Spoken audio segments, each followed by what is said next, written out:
Hey, gorgeous Sagittarius. I am so excited to sit with you all and talk about May 2021. Are you ready? There is a lot moving around in May.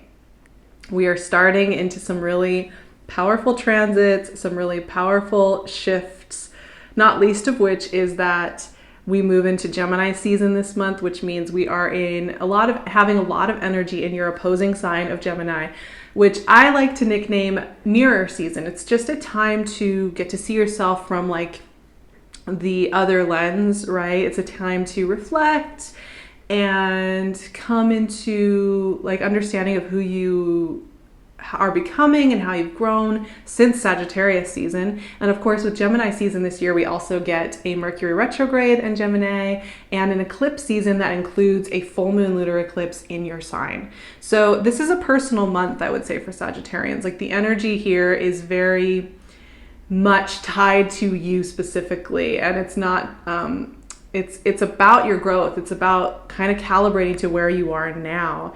And also the other big thing that's happening this month is Jupiter is moving into Pisces for a little bit.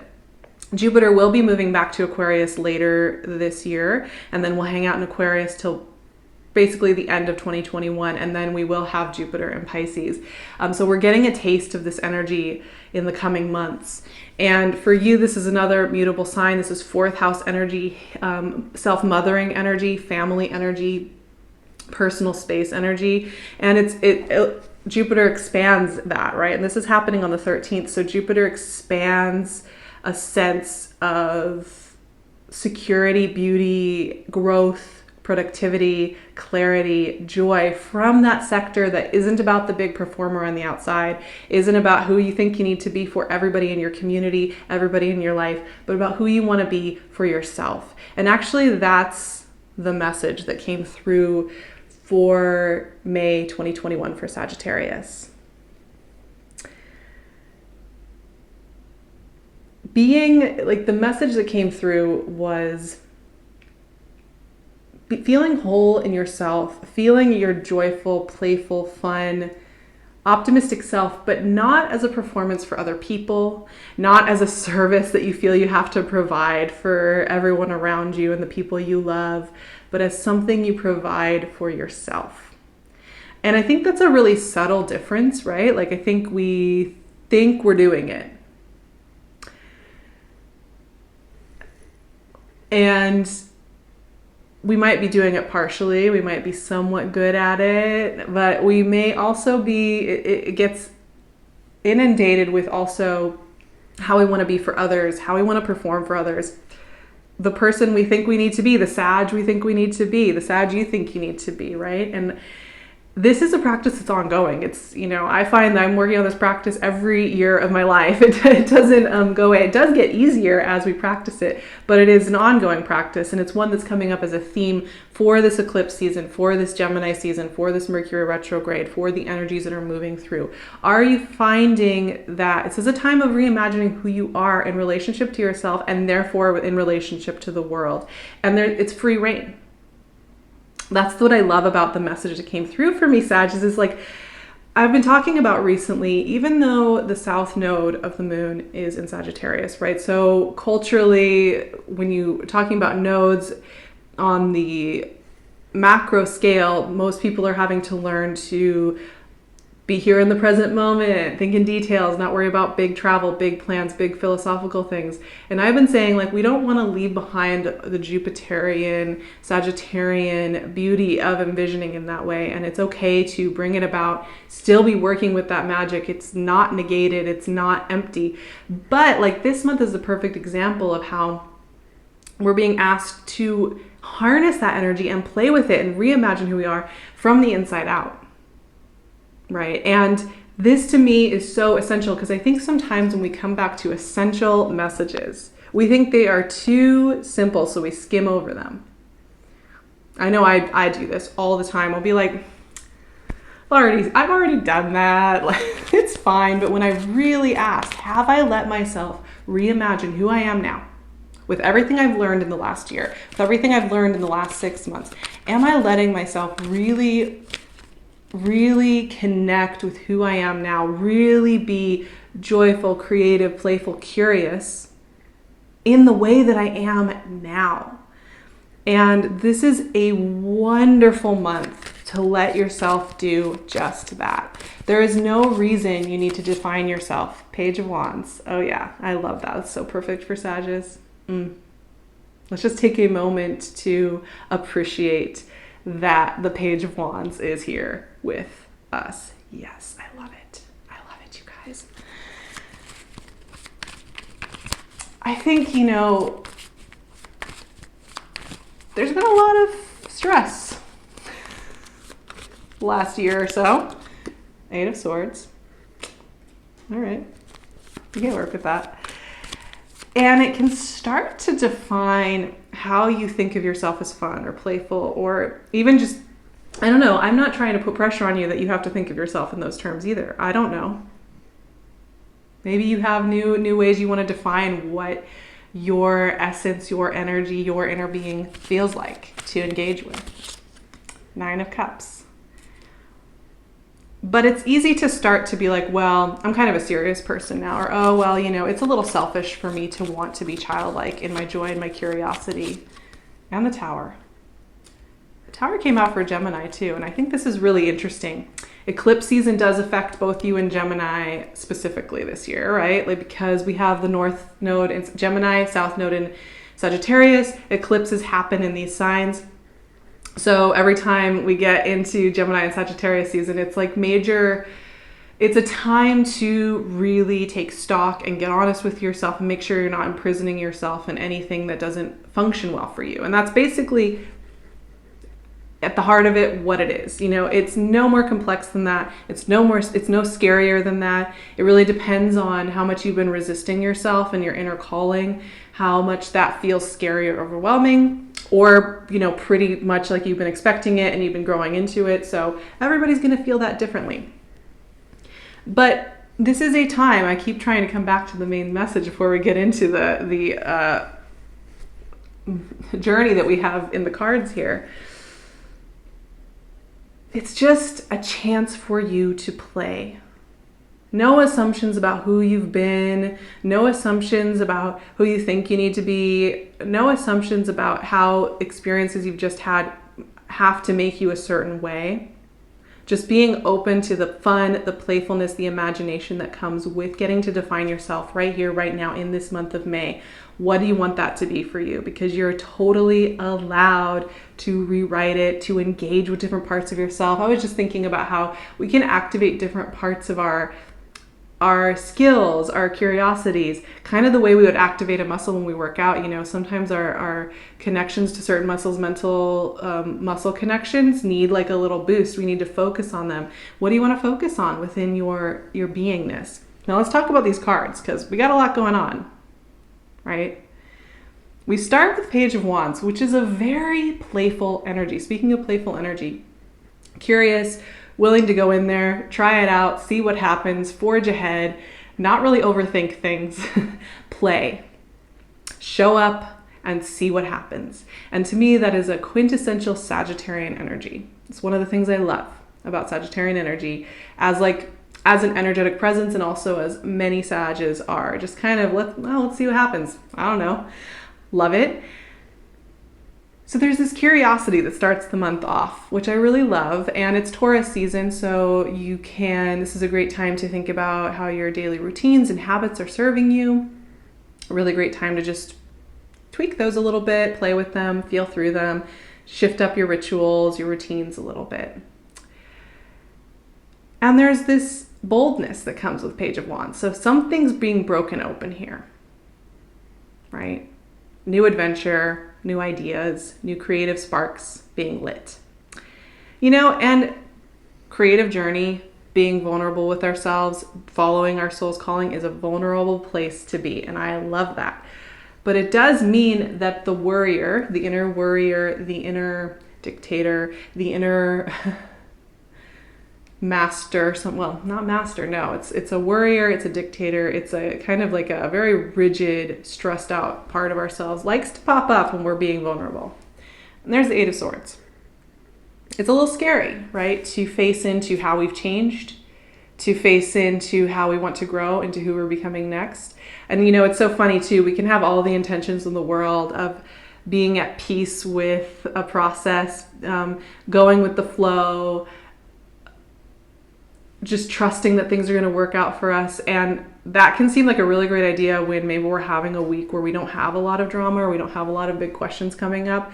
We don't really get to practice it till we come into contact with situations that require us to find that trust and to flex that muscle and to practice into a sense of well-being when we don't know how it's going to turn out. And you know, that to me is what I see here. You go out, you start to play, explore, and that part of you that's a little scared, a little nervous, a little worried, a little bit tentative, it's natural for it to come out. Now, here's the thing with Eight of Swords. It's all an illusion. It's all a way that we are. Swords energy, when it's showing up, is about how we use our thoughts to either feel safe with ourselves or feel really freaked out by existing. Those are kind of like our thoughts there's a couple different modalities here, right? And the Eight of Swords is about feeling really freaked out about existing and feeling not safe. And it is a totally natural one, but it also isn't inherently correct because it feels loud. So if it's coming up for you because you are growing, because you are changing, because when you think about how you've changed in the last 6 months, it feels kind of big. It feels kind of like there's a lot of new questions that are being asked. That's okay. The important thing is here, it's kind of funny when you look at these cards, because can you imagine like a better representation of when we get into stress mind and when we get into calming mind? These are perfect representations of it. So what I'm kind of seeing is, you know, you open the door, you open the creativity, you open the questions, you're starting to engage with who you realize you are becoming now. You're starting to imagine and connect with your inner being in a really clear way. And then a couple paths keep showing up. One is this worry path, and one is this feeling calm and relaxed. And you know, I think that is a natural. It's natural, I think, to flip between the two. Now, here's what's really cool about when both states show up and they're kind of showing up in a reading or they're just showing up in your life. This is great practice time because you can actually start to see how you can flip between the two. And I think it's actually really helpful because it helps you see more clearly what's going on when you get into fear mind, what maybe old survival skills click on when we're getting worried, where we are starting to have like a sense of who we are based on a survival skill or an old story or a fear story. And is it really true? Is it really a part of who we are? Is it the thing that gets to dictate if we're okay in the world? So from that perspective, this can be a really, really great time to see when you go into that place, when you go into that Eight of Swords space mentally, what's there? Take a look around on the shelves and notice. And it really helps to break the spell. Now, yes, we can, I'm going to talk about this tower and then we're going to pull another card because we're not leaving this on the tower. No. I love the tower, actually. I think this is really, really potent. And I think culturally we've been trained to fear things like the tower because it means we are being really honest with ourselves. It means that we are not doing the same thing by rote over and over and over again just because it's the way it's always been done, whether in our internal system, which in Sag's case, I think this is all about your internal systems, or in like a practical setup, right? But the tower is about liberating ourselves from those prisons. It makes me think about like all the famous prisons that existed in the 16th century, for example, like the Tower in London. And these representations of these hefty, intense buildings where, you lock up parts of yourself, right? It's such a powerful visual. What happens if you let those parts of yourself free? What happens when you question this heavy stone bastion of structure and order and what it means to be responsible, what it means to be successful, Two of Swords. Okay, I wanted to give you more clarity, but I actually love the Two of Swords. it's a card of, to me, of non-doing. And it actually tells me the Tower, it's not about the external world. It's not about ripping down all the walls and shredding things to pieces. This is about finding your stillness, your okayness, your safety within yourself. It's about listening to your soul this month. It's going to give you a lot of information, and you're going to feel vulnerable sometimes, and you're going to feel like, oh my gosh, like, am I ready to do things in this new way? Am I ready to explore things in this new way? Am I ready? And the survival mechanisms might want to kick up, and the old definitions of who you are might want to kick up and keep you safe and keep you locked in and keep you in a nice, cozy, familiar, though uncomfortable confines. But you're being welcomed into something really warm, something really beautiful. And I think, I always think about learning a new skill or learning a new part of our lives. It's like going and taking a really challenging class that you want to take. That's the way that I think about it. So, taking like a language class or a math class or an arts class or whatever, any kind of class, right? It's a really challenging topic. It's something that you are just beginning to understand. And you got into that class level where it's like, it's just beyond your ability to comprehend. And so as you start to read the books, you're like, oh my gosh, how am I going to keep up with this? And it's scary. And there's times when you're like, I don't know, should I stay in this class? I'm not sure I can handle it. I'm not sure I can keep up. But then you stick with it, and then you start to realize you love this topic and it is working, and suddenly the information is there with you and you're getting to see it and it clicks into place. So for me, it's kind of this beginning of maybe learning some new skills, maybe connecting with a part of yourself that you feel like you haven't cracked open that book in a while. And it feels overwhelming. I'm like, how do I do this? And what does it look like? And then it's like riding a bike, right? You just start getting into the flow. That's what I'm seeing for you here. And yes, there's a lot of energy in Gemini. There is this Mercury retrograde in Gemini, which means this is going to be a time where you're reflecting also on how you relate to others, how you give of yourself to others. And here's the thing. You've got to honor yourself. Really honor and love yourself. Honor who you are. If you're needing to rest, if you're needing to take time for yourself, whatever it may be, that is going to dictate everything that happens in relationships. So make sure you're taking care of yourself, Saggies. That's really, really important. Take care of your thoughts. Take care of your mindset. Just create some space for that this month because it's really potent, and you're being asked to free yourself, to free the inner bird that wants to fly free. And I think that can be scary because sometimes the prison can feel safer. It's familiar. Even for free-spirited, immutable fire sign like Sagittarius, y'all do enjoy some consistency. I know you want to keep that a little secret, but we all know it's true. So it's okay for things to change. I don't know. I'm just we're just going with it.